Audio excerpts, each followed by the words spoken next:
Reelin with Nick.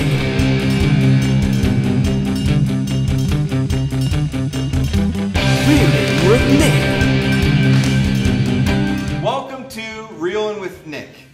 And today we're going to talk about drop shot technique. Okay, it's one of those techniques when you're talking about finesse tactics, everybody thinks of drop shot. And we're going to go through the gear we're using, and then we're going to show how to tie the knot. We're going to show what kind of hooks to use, what type of weights to use, and also how to attach your weights without losing them. Okay, so first let's talk about rod and reel selection. I got a Speed Demon Pro drop shot rod, technique specific. All right, I'll also, this is for light finesse stuff. I'll also move up to the Speed Demon Pro shaky head rod for a little bit heavier drop shotting. All right, which we'll get into that in another episode. Then we're going to pair that up with a Sharky 3 reel or Sharky 3 Gold. I like to use both.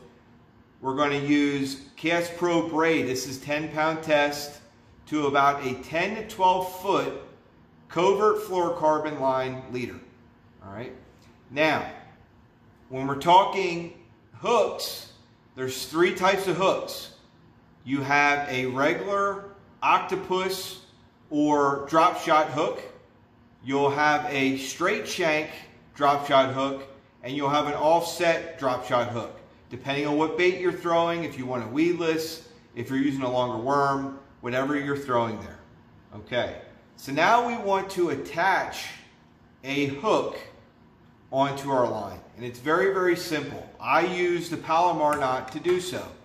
So we'll take our straight shank hook, as you can see here.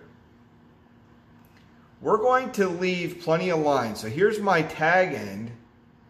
We're going to use plenty of this line, okay? I'm about 15 inches of line, and I will bend that line over right there so I have a loop.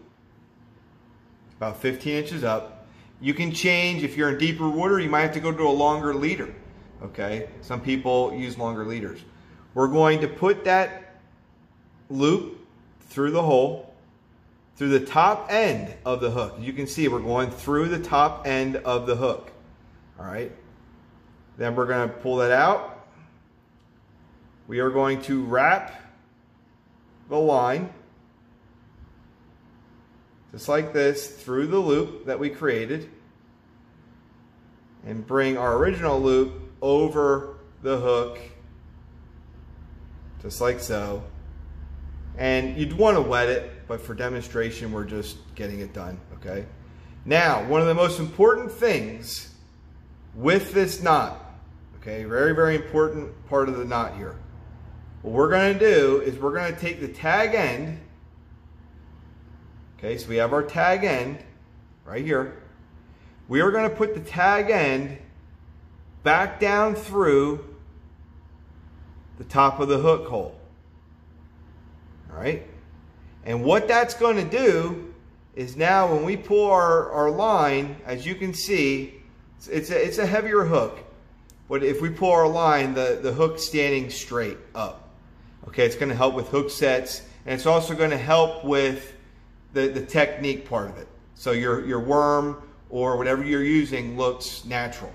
Okay, now that we have our hook taken care of, we got the rest of our tag end line. The part where you want to put your weight. Okay, this is very, very important, and you can do a couple different things here. What we'll do, and we have a cylinder type weight. This is tungsten. I like to use tungsten or lead. If you're just fun fishing, lead's fine. If I'm in a tournament or I'm sight fishing, I'm always going to go to tungsten because this here is a 1/4 ounce. And if you go to 1/4 ounce lead, it's a lot bigger and it makes a lot more of a splash. Okay, so that's what we're there. Now, let's say I wanted to use the whole tag end for how deep I want my drop shot to be. What I'll do is I will take my tag end and right up from it, I will tie a nice little knot in itself.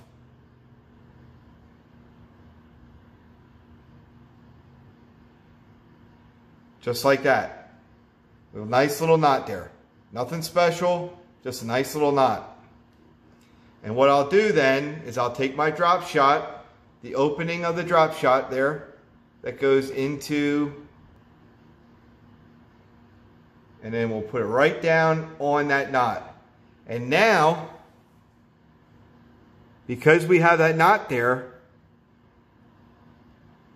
that line cannot come through your cylinder or whichever weight you choose, cannot come through there. Now another thing I will do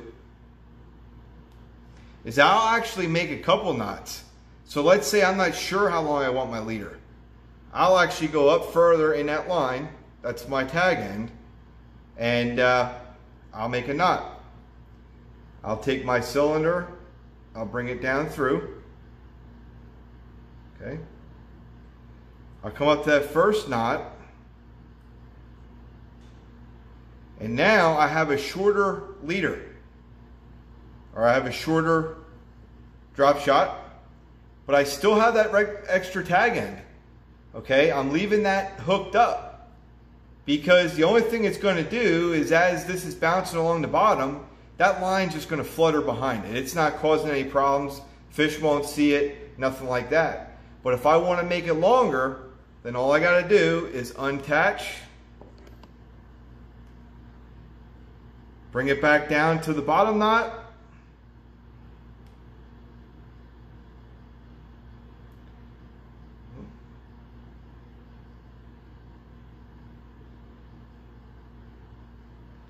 and I'm right back in business to a longer drop shot. I hope this information helps you become a better angler. If you like this video, please like and comment below. And until next time, remember, there's no such thing as a bad day on the water.